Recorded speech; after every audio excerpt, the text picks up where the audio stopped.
In a small town controlled by corruption and fear, Officer Thompson made the deadly mistake of attacking Elijah Harrison, an elderly black man. But what he didn't know was that his son, Jonathan Harrison, was about to change everything. Before we dive into the action, where in the world are you watching from? Let me know in the comments below. And make sure to like, comment, and subscribe for more thrilling stories that'll keep you on the edge of your seat. The story of one black father and his son, a top FBI agent, coming together to bring down a system of corruption that threatens everything they hold dear. Stay tuned for justice, suspense, and the power of family. The sun hung low in the sky, casting an orange hue over the Harrison family farm.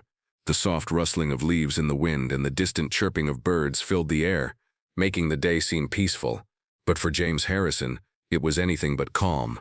At 68 years old, his hands were worn from years of hard labor, and his back ached from decades of tilling the land he had inherited from his father. The farm had been his pride and joy, a legacy that he had fought to keep. But there was one thing he couldn't fight: the unrelenting racism of the small town he called home. Officer Craig Thompson and his partner, Officer Mark Wilkins, had been on James's case for months, trying to push him off his property. They had tried intimidation, insults, and threats, but James refused to buckle under pressure. He had seen this kind of hate before. His father, a civil rights activist, had faced it too, and James wasn't about to let history repeat itself. It started on a crisp morning, just like any other. James was tending to his garden when he heard the rumble of a car engine. Looking up, he saw the familiar patrol car pulling into his driveway. Officer Thompson stepped out, followed by Wilkins. They were both tall, broad-shouldered men with an air of arrogance that James had come to recognize all too well. James set down his gardening tools and stood tall, wiping his brow. He was ready. "James," Thompson said with a condescending smile, "we need to talk." James didn't smile back. "I've told you before, Thompson, I'm not selling. You see, we've been getting complaints about your property. Noise complaints, illegal activity." James narrowed his eyes. He had a feeling where this was going. "What kind of complaints? You're harboring fugitives, or maybe you're just hiding the fact that you're growing something illegal." Thompson's voice dropped to a whisper, as if sharing some kind of secret. James clenched his fists. He had lived his entire life in this town. He knew the game these officers were playing. They were trying to make him out to be a criminal simply because he was black. "I don't have time for your games, Thompson," James said, his voice calm but firm. "I work hard every day to make sure this land stays mine. You can't just walk in here and make accusations." Thompson stepped closer, his face inches from James. "I can do whatever I want, Harrison. You've been a thorn in my side for far too long." James' heart began to race, but he stood his ground. "If you've got a problem, take it up with the courts, but you're not going to intimidate me into selling." Thompson's eyes hardened. "I think it's time we settle this once and for all." Before James could react, Thompson raised his hand, pulling out a handcuff, and before he knew it, he felt the cold metal snap around his wrists. "What the hell are you doing?" James shouted, trying to pull free. But Wilkins was there, grabbing his arm and forcing him into the back of the squad car. "Stay still," Wilkins ordered, his grip tightening. "You're under arrest for obstruction of justice." James' heart pounded, the pressure in his chest rising. He had seen this before, the way white officers abused their power, the way they tried to break black men, but he wasn't going down without a fight. Meanwhile, miles away, Jonathan Harrison, James' son, was finishing up a meeting with his commanding officer. Jonathan, a top FBI agent, was one of the best in his field, having spent years climbing the ranks, becoming known for his sharp mind and unwavering sense of justice. But despite his career achievements, there was one thing Jonathan couldn't escape: his father's struggle. Jonathan had heard the whispers about his father's troubles with the local police. He had tried to get his father to leave the small town, to move to a place where he wouldn't have to deal with the hate, but James refused. This was his home, and he wasn't going anywhere. Jonathan had spent years serving the country, fighting criminals, uncovering corruption, but nothing had prepared him for the day he received a phone call that would change everything. It was a number he didn't recognize. "Hello?" Jonathan answered, his voice steady, but a tinge of unease settled in his gut. "Is this Agent Jonathan Harrison?" The voice on the other end was familiar. It was Detective Mia Carter, a childhood friend who had recently moved to the area. "Yes, this is Jonathan. What's going on?" he asked, his mind already racing. "It's your father," Carter said, her voice tight with emotion. "He's been arrested." Jonathan's pulse quickened. "What? Why?" "They're saying he assaulted a police officer, but I don't believe it. They've got him in custody right now.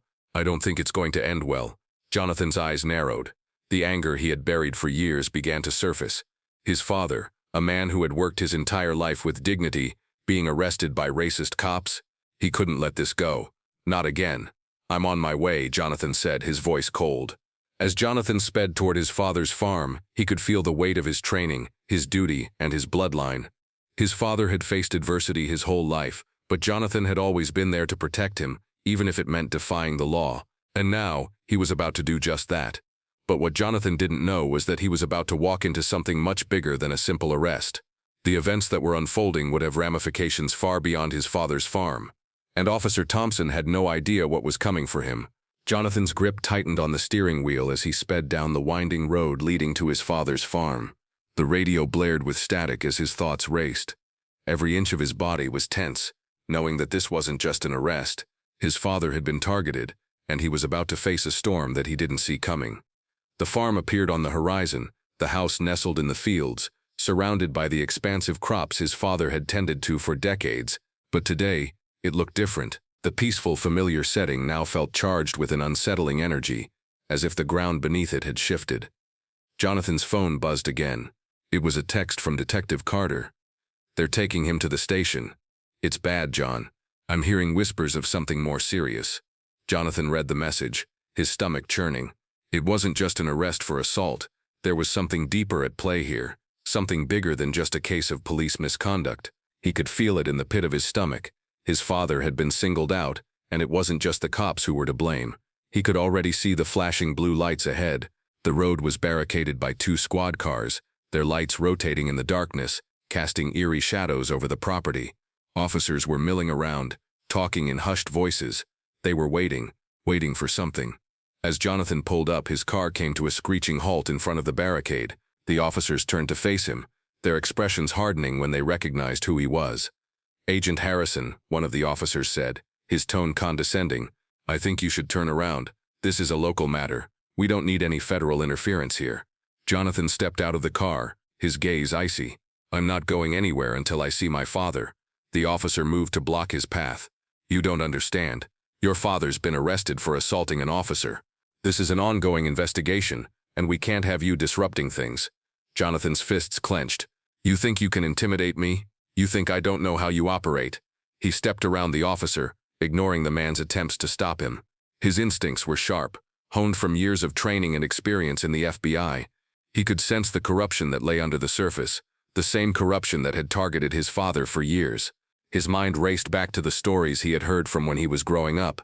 His father had always been a man of principle, standing firm against the tide of racism in their small town. Elijah Harrison had fought for his land, his family, and his community, with nothing more than his integrity as his weapon. But now, they were trying to take it all away from him. Jonathan pushed past the officers and headed for the front door of the station, his heart pounding in his chest. But as he approached, he saw something that made him freeze in his tracks. A figure stood by the door. Clint Chadwick, the town's wealthy landowner and a known ally of the police force, was watching him with a smug expression. Chadwick had always been a powerful figure in the community, and his connections with the police ran deep. Jonathan's stomach twisted. He had no love for Clint Chadwick. The man had done nothing but use his wealth and influence to exploit the local community for years. And now, he was standing there, blocking Jonathan's way like a wall of stone. "Agent Harrison," Chadwick said, his tone dripping with condescension. "What a pleasant surprise. I don't think your father is going anywhere today. In fact, I believe he'll be staying right here.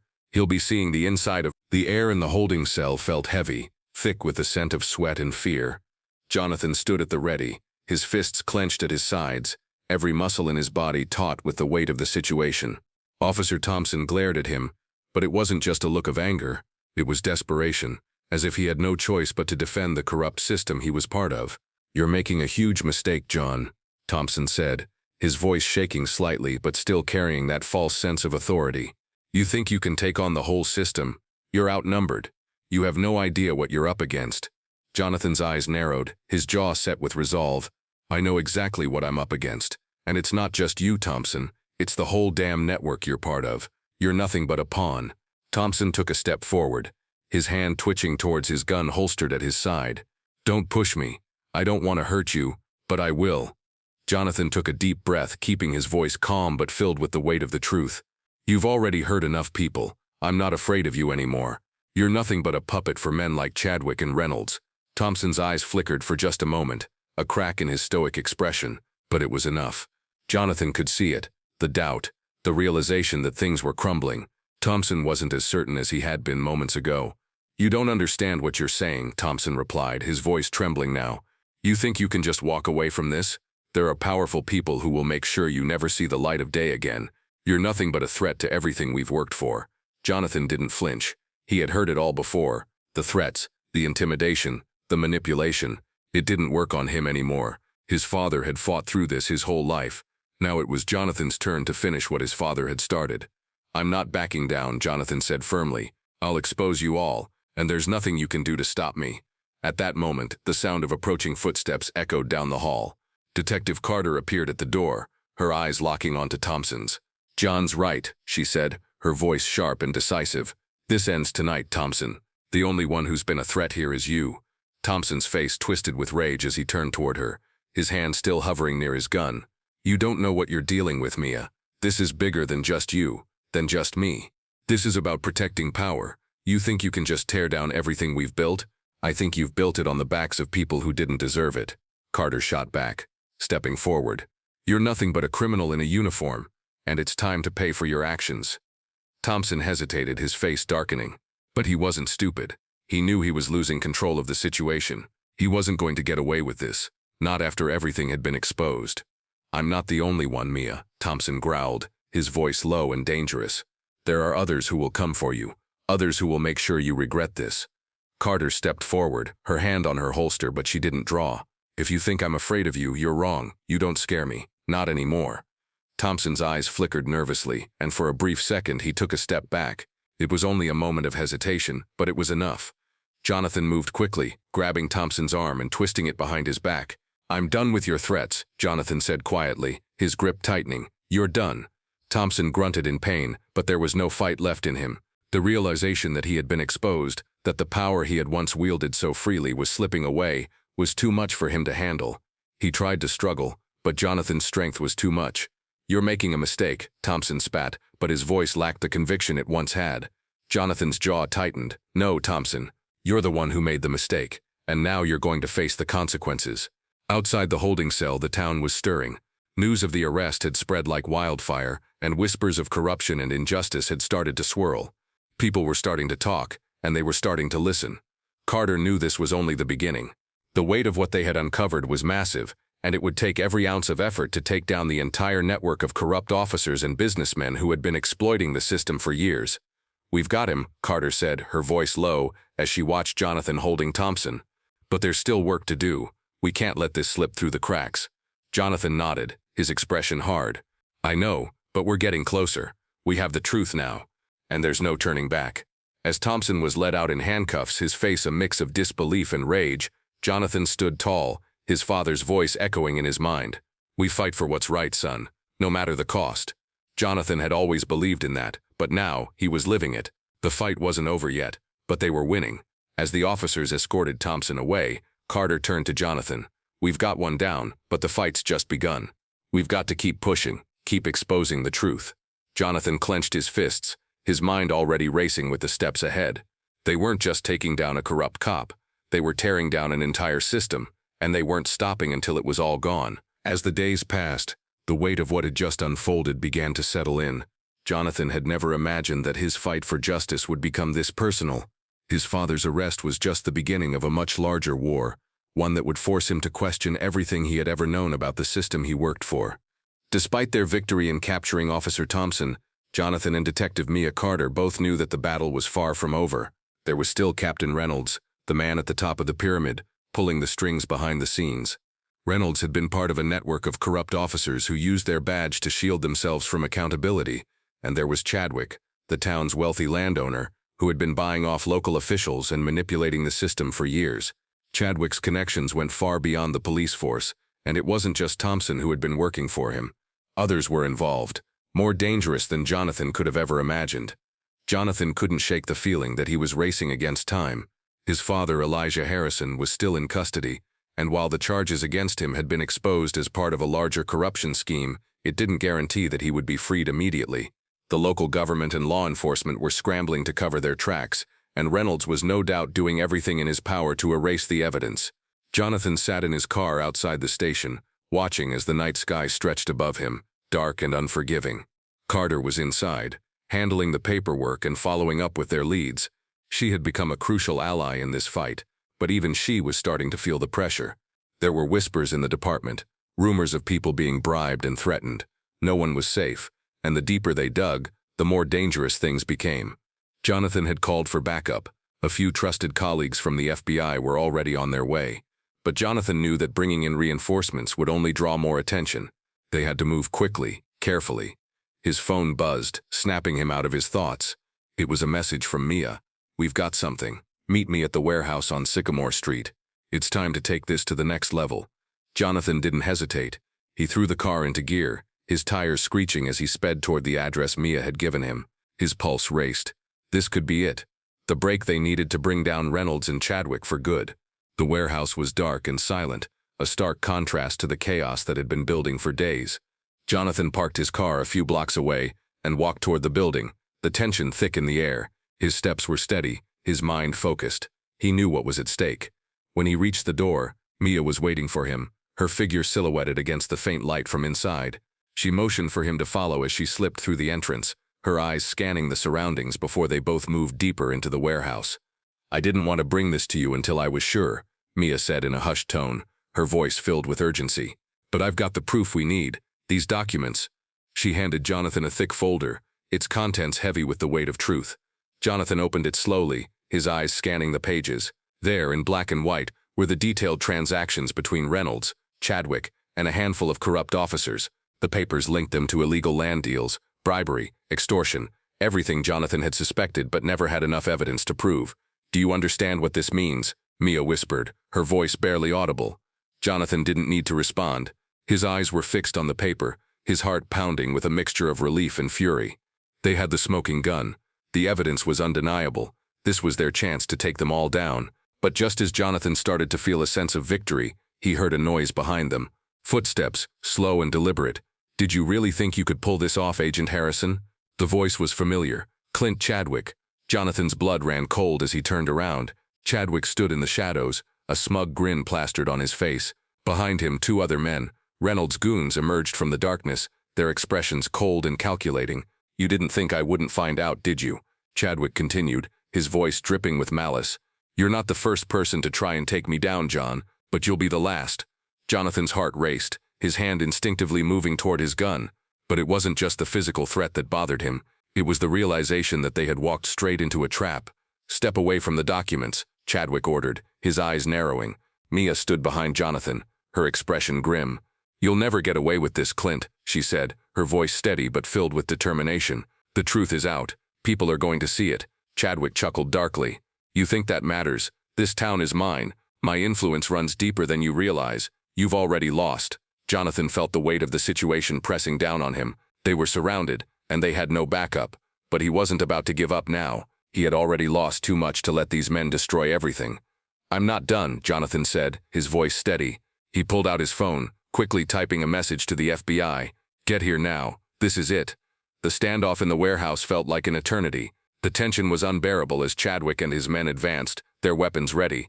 But Jonathan's mind was working fast. He had one chance to turn this around. He couldn't afford to back down now. As Chadwick moved closer, Jonathan made his move. He reached for the backup gun he kept hidden in his jacket, a weapon he never used unless necessary. He wasn't about to let Chadwick walk away unscathed. But just as Jonathan was about to act, the sound of sirens wailed in the distance. "FBI, drop your weapons," a voice shouted. The sound of sirens grew louder, reverberating through the warehouse. The cold, metallic voice of Detective Mia Carter rang in Jonathan's ears, pushing him forward. Backup had arrived, but the men standing in front of him, Chadwick, Reynolds' thugs, and the corrupt officers, weren't about to go down without a fight. Jonathan's heart pounded as he held his ground, the gun in his hand steady but ready for action. His thoughts raced, calculating every move. He had the documents now, the proof that would take down this entire corrupt network, but Chadwick wasn't going to make it easy. "You're too late," Chadwick sneered, his fingers twitching toward the handgun tucked into his waistband. "This town's mine, and you're just a small piece of it." Jonathan's eyes never left him. The adrenaline coursed through his veins, sharpening his senses. The truth had already been exposed, and now it was time for justice to be served. But just as things seemed to take a deadly turn, the doors of the warehouse swung open, and a team of FBI agents rushed in, weapons raised. "FBI, everyone, freeze," one of them shouted. Detective Carter appeared at Jonathan's side, taking control of the situation. She locked eyes with Chadwick, her voice firm. "You're under arrest for bribery, extortion, and conspiracy to commit murder. Your time is up." Chadwick's face turned pale, his smug confidence faltering. He realized too late that he had underestimated Jonathan and his allies. The game had changed, and now the FBI was on the case. But even as Carter approached to cuff Chadwick, Reynolds' men reached for their weapons. A tense standoff erupted. Gunfire echoed through the warehouse, and chaos erupted in every corner. Jonathan acted quickly, taking cover behind a steel pillar as shots rang out.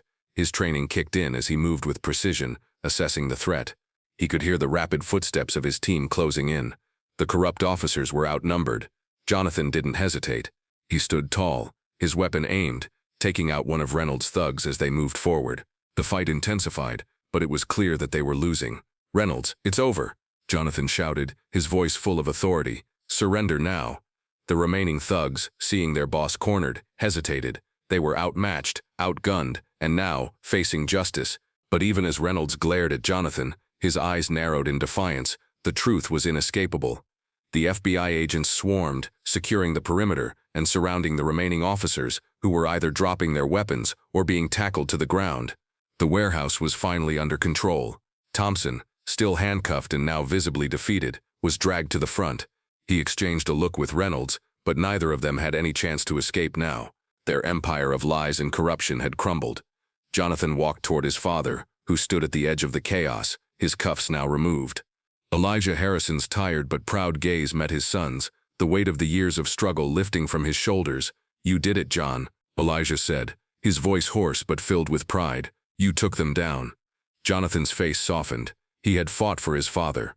But more than that, he had fought for justice, for every wrong that had been committed in silence. As the agents continued to arrest the corrupt officers, Jonathan felt a deep sense of fulfillment. The battle wasn't just about exposing corruption. It was about defeating the system that had allowed these men to control and hurt others for so long. "You know, Dad," Jonathan said, turning to his father, "this isn't just about us. This is for everyone who has ever been silenced, for everyone who thought they didn't have a voice." Elijah nodded, his expression somber but relieved. "We did what we had to do, but the real victory is knowing we fought for something greater than ourselves." As the warehouse slowly emptied, with the FBI taking custody of the gang and all their accomplices, Jonathan stood tall with his father. The truth had been revealed. The corrupt officials were no longer in power, but the fight for justice, for fairness, was far from over. The next day, the news outlets exploded with the story. Headlines screamed the truth. Corrupt officers arrested in major FBI sweep, local gang leader taken down. The Harrison family was suddenly at the center of the town's attention.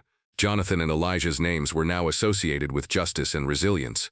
But even as the dust began to settle, Jonathan knew there would be more battles ahead. The fight was never truly over. But this victory was for his father, for his family, for the town, and for every person who had been pushed down by men like Clint Chadwick and Captain Reynolds. As he and his father walked out of the station, side by side, the weight of the moment felt different. They weren't just two men, caught in a corrupt world. They were men of principle, who stood firm in the face of adversity, knowing that justice was not a destination, it was a journey. The road ahead was uncertain, but for the first time in years, Jonathan Harrison felt a sense of peace. The legacy of justice he and his father had built together was no longer a dream, it was a reality.